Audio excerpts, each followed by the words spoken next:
Well, guys, after a muddled second season, did Preacher at least have a satisfying finale? Let's find out. Don't change the channel, don't touch that dial. We got it all on UHF. Take off your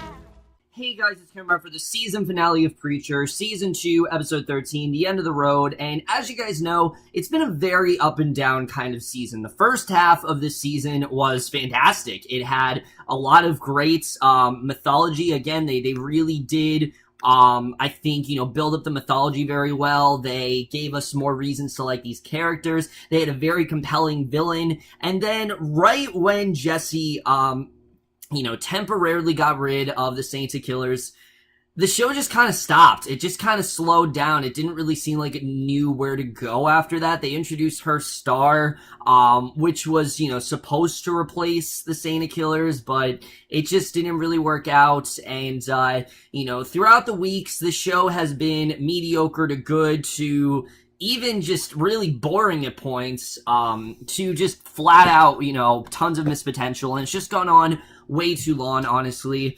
But I was really hoping that after all of this, just very slow build-up that we've been getting, is it going to be worth it in the end? And I have to say, guys, no.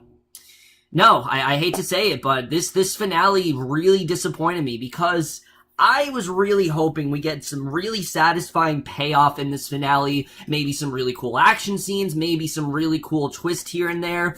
But what we got here, everything that was supposedly a twist, the only twist was at the end, because what I saw here was a fairly predictable finale that went on way too long, that had so many things going on that just felt like it should have happened episodes ago. And in my opinion, I don't even know if I really want to come back for the show after this. I honestly don't know, guys. And I'm going to talk about all of that once we get to me talking about the season as a whole. But let's just get into this finale, because this was not like a bad finale. It's not like the worst finale I've ever seen or anything. It's just, for a season that's been so meh, I really felt like this finale could have been something good and actually could have given us something really good to work with. But unfortunately, no, it just didn't. And, we're going to intro it all right now, but we start off right in the past, and we see a young Jesse. He's drinking a beer and relaxing, and a woman pulls up and asks if it's the right place, and says that her cat has run off, and she was told that a lady could track him down, and Jesse tells her that Marie La Angel is a world-renowned spiritualist, and we remember that Marie,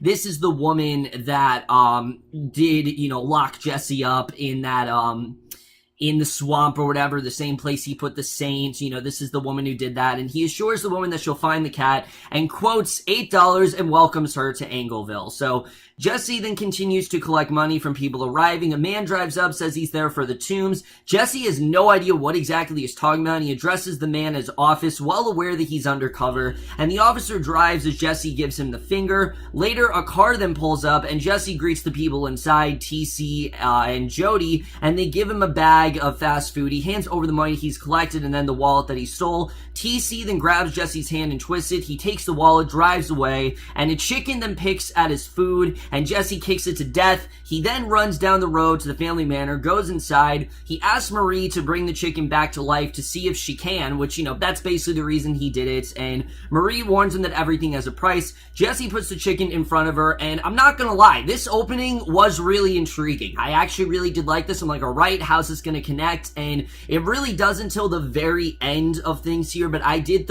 think this was a very interesting opening. Unfortunately, the rest of the finale is not nearly as interesting as this, because a lot of this finale is just reiterating stuff that we already know and seeing things that we've seen all season long.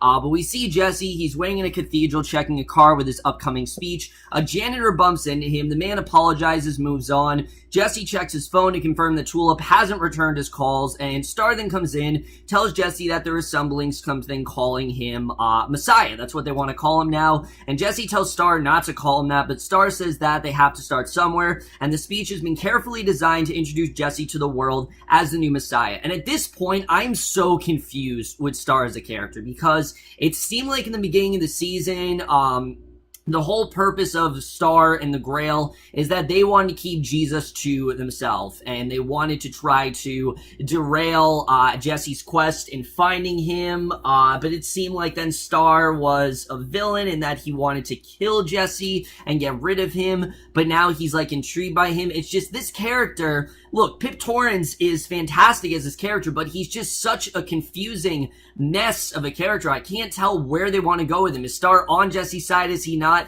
I have no idea. I honestly have no idea after this episode, and it's not good. It's really not good, and I'm not, sure about that. But basically, Star says they have to start somewhere, and the speech has been carefully designed to introduce Jesse to the world as new Messiah. He assures Jesse that he knows what makes Messiahs work, and it's how they start. He puts an 11th century fencing cloak on Jesse to give him a sense of authority, but Jesse refuses to wear it. He doesn't want this title or anything like that, and Jesse says his friends aren't coming, and they go out to where the children have gathered, and the Mother Superior tells the children they have a special guest, and he's quite whole. And if the children are good, then Jesse will perform a miracle. So she tells them that Jesse isn't God, but close, calls him up, and as Star records video, Jesse reads the speech about how the world has fallen into decay. He says that he has the power to make things better, and you get the sense like he didn't write this speech. This was just something that was given to him, but he asked the children what they would do with the word. They asked to see a miracle. Just as a nun runs in, says that the Armenians are coming, there was this really dumb gag with this little girl who had like this,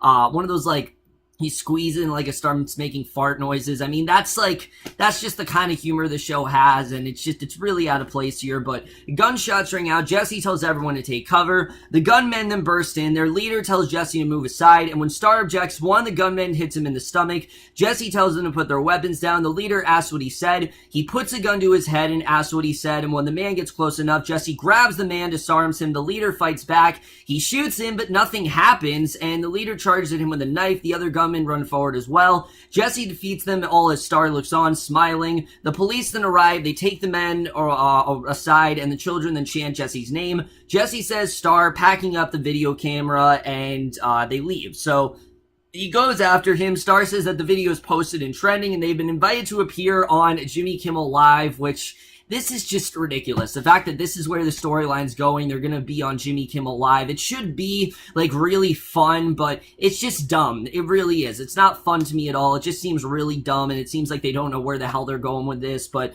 Jesse asks why they were shooting blanks and figured that Star set up the whole thing. But Star tells them that there's no time for conventional methods. They have to spread the word as quickly as possible, and he then takes Jesse to the jet. So we don't see Jesse, and I'm not even joking, guys. We do not see Jesse again till the very end of this episode.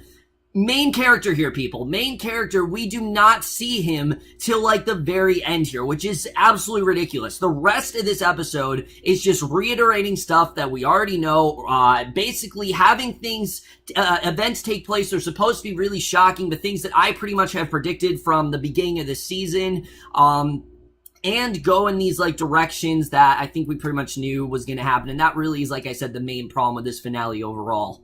So at the apartment, Cassie's doing laundry while Lara and Hoover watch via the surveillance camera on the floor. Lara turns off the monitor. She and Hoover pack up. Lara's filled with admiration for Star's plan. And again, this is just, it's the same conversations they've been having. How Star is this amazing person, and Hoover, you can tell, is very hesitant. I don't really care at this point. But in his room, Cassie checks his phone. He puts away the laundry. He finds blood stains on one of Dennis's shirts that he's been washing, and after a moment, he puts it away. And after a moment, he logs onto Dennis's laptop, discovers that his son has been checking out a website about the Children of Blood, and after watching a video from the site, Cassie shuts off the laptop and finds a prostitute's panties under Dennis's bed. Now, again, this would be an intriguing plot point if it wasn't the finale. If this was, say, episode 10 or episode 11, yeah, this could have been really cool. They could have really been building up some antagonism between Dennis and Cassidy, but it never really has felt all that well realized. It just felt like Dennis is just a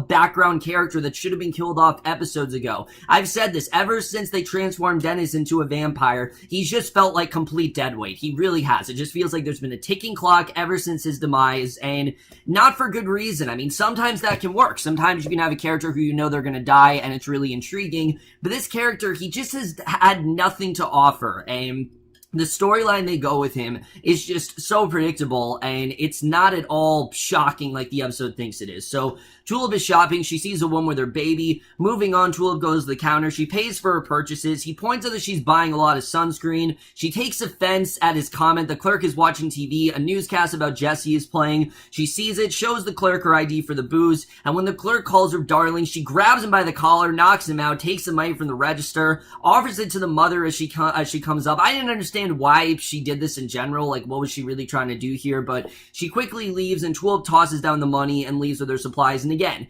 this didn't feel like a big moment. I just felt like we got a really cool Tulip scene just because we need a really cool Tulip scene, which, I mean, yeah, Tulip kicks a lot of ass. I'm fully aware of that, but we should be getting more with this character by now. It shouldn't just be Tulip kicking ass for no reason, but that's kind of what this was. But back at the apartment, Tulip then asks Cassidy if he's ready to go. He says that he's taking crack, and he says that what he does on his own time is his business. Cassie tells him that she should probably take off on her own, and Tulip insists that Bimini will be great. He reminds her that Dennis will be with them, and Tulip tells him that she isn't going to mope around because Jesse made his choice and they made theirs. So she says that they should let whatever happens between them just happen. Figures that they're going to have sex again. They kiss for a moment. Tulip asks if that's all. Cassidy kisses her again. They fall back on the bed. He rips out her throat, sits up, and turns out, no, this is actually just a hallucination. It's what Cassidy's most afraid of.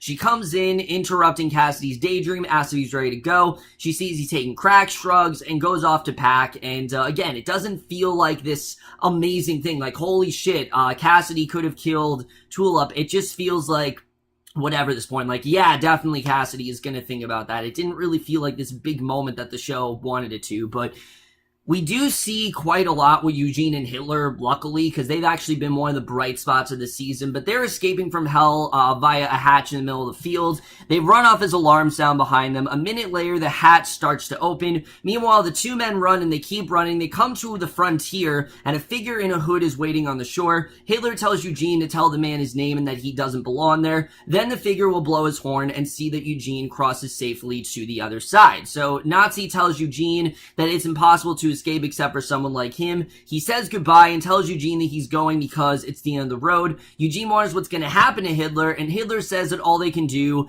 is make it worse before walking off. So basically, after a moment, Eugene goes to the figure, Sharon and Man, and says his name and that he isn't supposed to be there. Sharon Men says nothing. Eugene says that Hitler told him that Sharon could help him. The robe figure points out to see where a light glows, revealing a boat, and I'm like, oh shit, Hitler has betrayed him. It seemed like that again was inevitable, that Hitler wasn't actually on Eugene's side, but as it approaches, Sharon says it looks like they were rough on Eugene. He tells the figure that his face was pre-existing. Eugene points out a nearby horn on a stick in the beach. He says that he thought it was the horn. Sharon laughs and says he has no idea why it's there, and Jennifer arrives, tells Sharon to hand Eugene over. Sharon tells her that Eugene doesn't belong in hell, insists that it's his jurisdiction. He reminds Jennifer of the rules, and Jennifer says that God is gone, shoots Sharon in the head with a spear gun, and she tells Eugene that no one has ever escaped. Hitler knocks her out with the horn and tells Eugene to go, and that was really the moment where you're like, alright, yeah, he is on his side, and Eugene thanks him for saving him again. Hitler says that Eugene has saved him. He's finally done something good, and Hitler gets Eugene into the boat. He shoves it out to sea. Eugene calls to Hitler to come with him, and Hitler says that he belongs there, but Eugene tells him he doesn't anymore, and then extends his hand. And this was a really nice moment. I did like seeing these two work together. Like I said, their friendship has been one of the best parts of this season, surprisingly, and I did like the way this did wrap up here.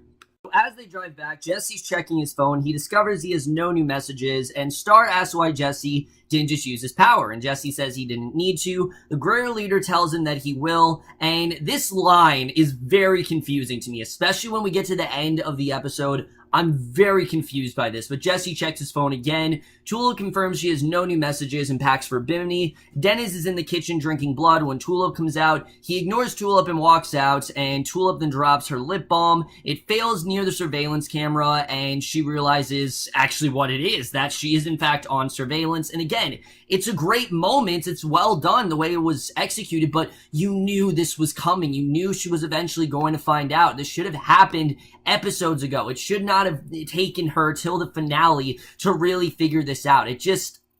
it's really just been, again, because they've had 13 episodes, it feels really long and dragged out. And this plotline specifically feels like it was just kind of shoehorned in here. And honestly, I think it's something they could have waited on for the third season, but it was just kind of shoehorned in here. And unfortunately, because of that, it just feels really underwhelming. You knew this was going to happen. And then we get another scene that also feels very underwhelming. When Cassidy goes past Dennis's room, he sees him watching the website. He finds Tool pulling the surveillance camera, looking at another one in the corner of the ceiling, and tells Cassie that the Grail has been watching the entire time. Cassie wonders if they should tell Jesse that Star's been undermining him the entire time, and Tulip says that it wouldn't make any difference because it actually works. So Tulip goes to the car, Cassie goes to get the dog he's been hiding from Dennis, and Dennis comes in, he gestures for the dog, Cassie tells him to promise that he'll be good, and when Dennis nods, Cassie starts to hand over the dog, but Dennis sees the panties on the bed, picks them up.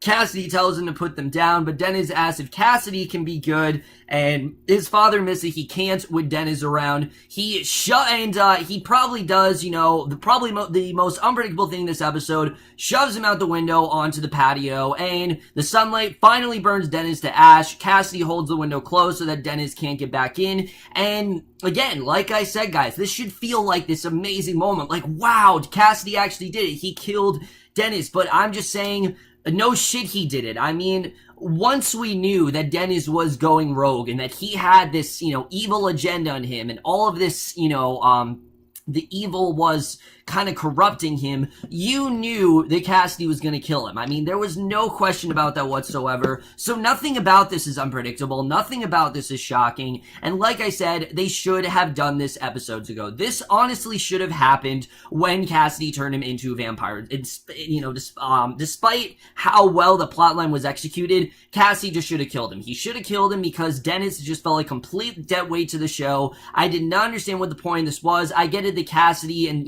Dennis is giving him dark thoughts or whatever, but it just doesn't feel that well realized. Dennis, again, he's been such a background character. He's brought really nothing to the table whatsoever, and they've completely wasted the actor, let me just say. I really like the actor that's playing him, but they really have wasted him here. Ronald Gutman, they've really wasted him as an actor, and it's not really that shocking of a moment. I knew this was coming. It's not anything that's like, really that shocking to me, and it's just really unfortunate because I do think this could have been a really great moment, but in reality, it's just really underwhelming and predictable, just like most of this episode is.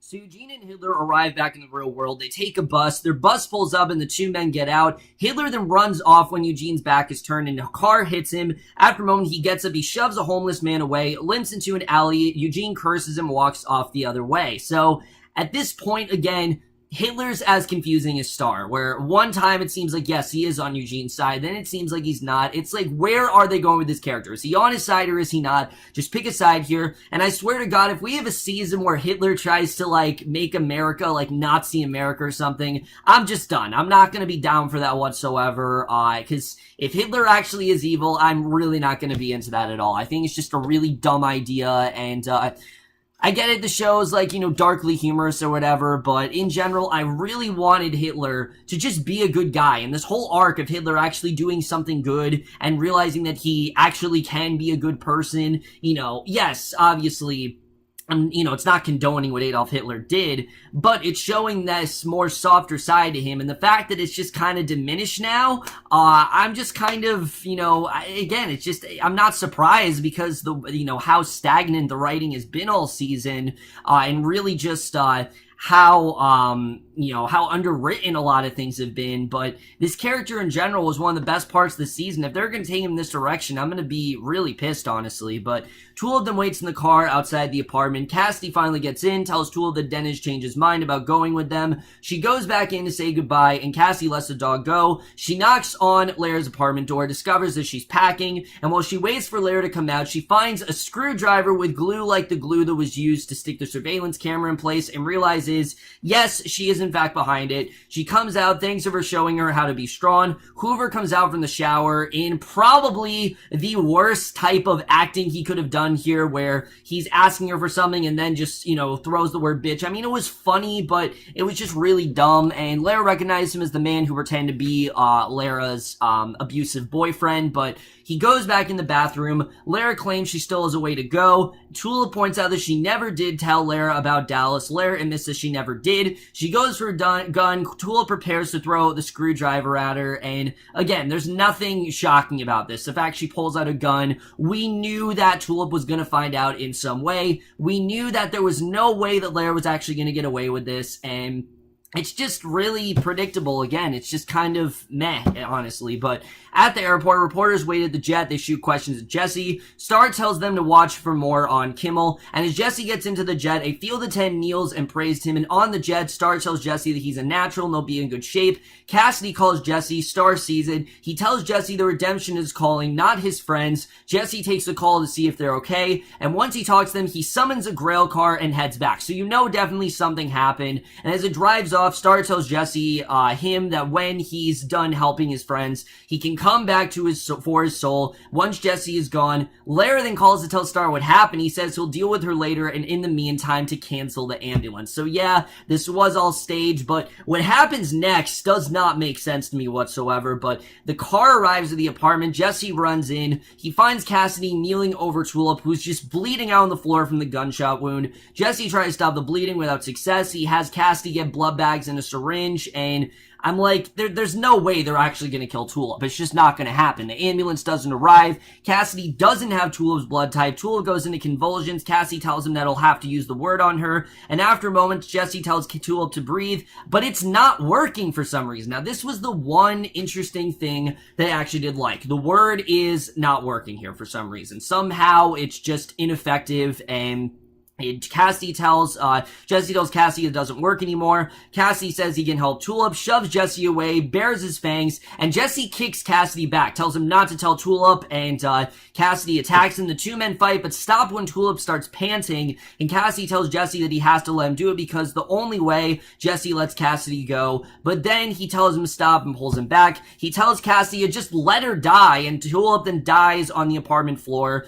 So they then drive to Angelville with Tulip's corpse in the back seat. Cassidy finally tells Jesse that he hates him, and Jesse says that if Cassidy hates him now, he should just wait. So who knows what's really gonna happen. I'm guessing he's gonna put Tulip in like the Lazarus pit or whatever the fuck they're calling it on the show, you know, the thing that Marie had. But we get to the ending here, which this was just, I don't understand this at all. In a hotel room, we see the man dog or whatever, you know, we see like his mask is on a coat hanger, and somehow God then emerges from the bathroom in a blaze of lights, and that's how this episode ends, and the season as a whole. So, like I said, guys, I do want to preface something. I did not hate this finale. It's just, as a whole, this was really disappointing. It really was. And maybe it's because Dominic Cooper ran his mouth and said that this was going to be a really shocking finale.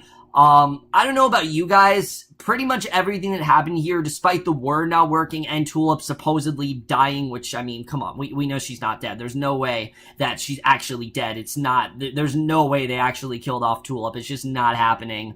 But despite all of that, this was an extremely predictable finale. Everything that went down went the way I thought it was going to. Cassidy killing Dennis, I mean, I think I even could have told you that was gonna happen. I mean, it's not predictable. I mean, I literally have said it for so many episodes now that Cassie's just gonna kill Dennis. Cassie's gonna kill Dennis, and now he's killed Dennis, and there's nothing unpredictable about this. There's nothing shocking about this. And again, I wouldn't have as much of a problem if the show actually did a good job building these plot lines, but they just didn't. The same with Tulip and Lara. You knew Tulip was gonna find out, but this was just a really rushed plot line. I feel like they should have waited to do this in season 3, but they just didn't. Same with Jesse becoming the Messiah. Again, it just feels very rushed in that regard. This is just a sudden choice that Jesse has made, and Star, as well as a character, I'm so confused by, because on one hand, he wanted him to use the word, but on the other hand, how can Jesse use the word if, you know, his thing's ineffective? So somehow Star is not the one behind this. At least that's what it leads me to believe. The Star can't possibly be the one who did this. Now, who it could be, I have no fucking clue, but it's clearly not Star that was behind this. And then the ending also made no no sense to me whatsoever.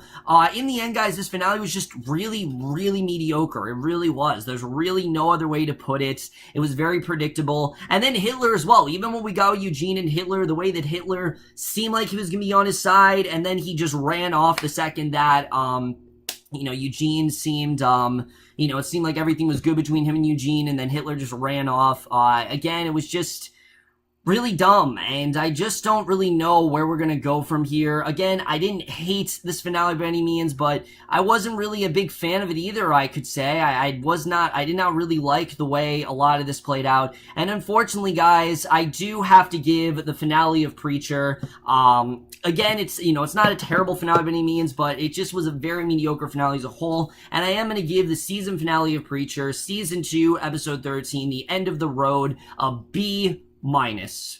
So now, guys, let's get into the season as a whole, because, wow, I mean, talk about just going from a really big turnaround to then really just falling down very, very slowly, and eventually just completely losing my interest as a whole, which we'll get into that in a little bit. But this finale, this season, again, I mean, everyone thought this was going to be like the complete opposite of Season 1. I, for one, actually really enjoyed Season 1. Why? I'll tell you right now. It had a plot line throughout all 10 episodes. It actually had a thorough line. It knew where the hell it was going. It didn't just drag things on for episodes and episodes. They didn't just stay in the same apartment, the same goddamn apartment for like 7 episodes or whatever.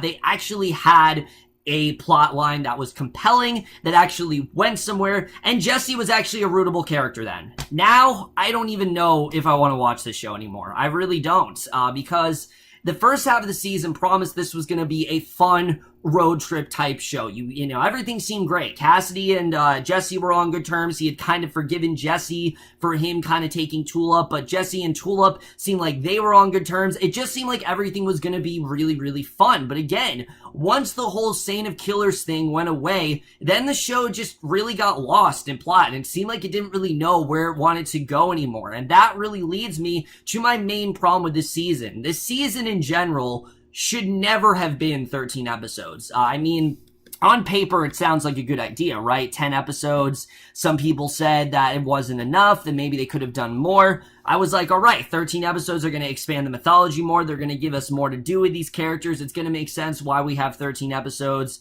But looking back, guys, honestly, I don't even think this season should have been 10 episodes. I think 8 episodes would have been the perfect length for this season. If they would have given the show 8 episodes, or even do like the 8 episodes and then go on a break for like 8 more, then do this, that's what they really should have done here. The first half should have been solely developed to them and the Saint of Killers, and then they should have gone on a break, and then maybe come back in like January or whatever, and then do this whole Her Star thing. It felt very rushed in that regard, and it really did feel like 2 very distinctive seasons. And that's something The Walking Dead, again, say what you want about that show, in the past it really has excelled at that, where it has divided things into 2 very separate chapters. And I feel like Preacher Season 2 really would have benefited from that. But unfortunately, they just didn't. Or again, just do 8 episodes and that would have been done. Because honestly, the Grail, as much as I wanted to like them, they felt so shoehorned in here, as well as everything going on Eugene and Hitler, that always felt like such an afterthought. Always just felt like the thing we kept coming back to. It's like, oh yeah, that's still a thing. I kept forgetting about that plotline, honestly. And then it would just come back, and then I'm like, oh yeah, that's actually still going on. The whole thing with Cassidy and Dennis, I mean, talk about just dragging something into the ground for episodes and episodes. That should have ended at like episode 7 or 8. It should never have gone this long. And then Tulip and Lara, again, this could have been a really compelling plotline. Lara deceiving Tulip and Tulip finding a friend. They could have done some really good stuff with it, but it just came way too late into the season. And that's really my main problem here, is that this season in general was just way too long. There were so many episodes of just nothing happening. You guys remember the entire episode where Jesse was in a Best Buy? Yeah, that's why there really was not a lot happening in the second half of the season. And it really is a shame, because this show could be doing really great stuff. It could be a really fun show. but every time it seems like it's embracing what it is, and it is a lot more confident. It goes back to this like very muddled middle ground type show that's trying to be something so like dark and deep, and it just doesn't work. Anytime the show tries to be deep or dark, it really doesn't work. It works when the show is fun. It works when the show is just not taking itself too seriously. This season just didn't know how to do that. The first 6 episodes, they did that very well, but I don't know what really happened in the second half of the season. It felt like it was written by like 2 different writers, and I know that's not the case. Seth Rogen and Evan Goldberg have like full control, but I don't really know what happened there, honestly. So, like I said, guys, again, did I hate the season? No, but it just really disappointed me, and honestly, these characters become so one-dimensional and so unlikable where I don't even know if I want to return at this point. Whole Jesse and the Word, I'm not interested in that. I'm really not. It sounds like Iron Fist to me. It really does. It sounds like Jesse, with Iron Fist losing his chi, and now Jesse's gonna lose the Word, and he's gonna be like, oh no, what happened here? It's really dumb. I don't care about that. Jesse and Cassidy, again, this wasn't dragged out long enough. If we had a season of Jesse and Cassidy and little things happening that could maybe turn these two against each other, and then at the end of the season, that would have given them a reason to, not want to be friends anymore, then yeah, that would have been good. But there really was nothing that happened that could have warranted a change, except for the fact that Cassidy and Tulip just suddenly decided that they didn't want to listen to Jesse anymore, which I honestly didn't really understand. It felt like it just kind of came out of nowhere, and it just was like, oh yeah, we gotta end the season in a satisfying way. Look, we know Tulip's not dead. There's no way that Tulip's dead. Like I said, he's gonna take her to the thing or whatever. All the stuff that's going on, I just don't know if I really want to stick around. I really don't, guys. If the show's gonna be, if it's gonna be like season 2, the beginning of season 2, where it's just a lot of fun and there's stuff happening and it's actually just, goes by really fast, then by all means, yeah, sign me up. But if it's gonna be more of this mundane, mediocre stuff, then I just don't know if I really want to stick around, guys. And honestly, I don't know if I'm gonna have to, because I don't think this show has had the best ratings in season 2. I have not heard many people talk about it. Many people that were watching the show fell off of it very quickly, and I'm glad if you did, because unfortunately I had to stick around for it because I wanted to finish the season so I could just be like, all right, I finished both seasons. But unfortunately, in the end, and also because I was really home for a very satisfying conclusion, but like I said, it just didn't really amount to anything that surprising. It wasn't surprising enough for me, and in general, it didn't make me want to come back for a 3rd season. It really didn't, unfortunately. Like I said, season 2 was so full of potential, but they just really never, I think, realized their true potential here. And unfortunately, guys, I am going to have to give the 2nd season of Preacher, unfortunately, a C+. So overall, guys, that's it. Preacher season 2 has now come to an end. And again, this is just really unfortunate. I wanted to love the season. I was so excited for the season to come back, I remember, but it just didn't come together, honestly. It really didn't. And, hey, maybe season 3 is going to be better. I'll give it at least 1 episode. But again, if it's more of this bullshit, then I don't know if I'm going to stick around. I really don't, guys. But that's my review. Hope you guys enjoy it. Thank you to everyone who's watched these reviews this season. I know those people that watch has very quickly just diminished a lot. I completely understand that. But again, if you're still watching, then, thank you. But that's for this video. Hope you guys enjoyed it. We'll see you guys in my next video, and we'll see you guys for that. Okay, bye.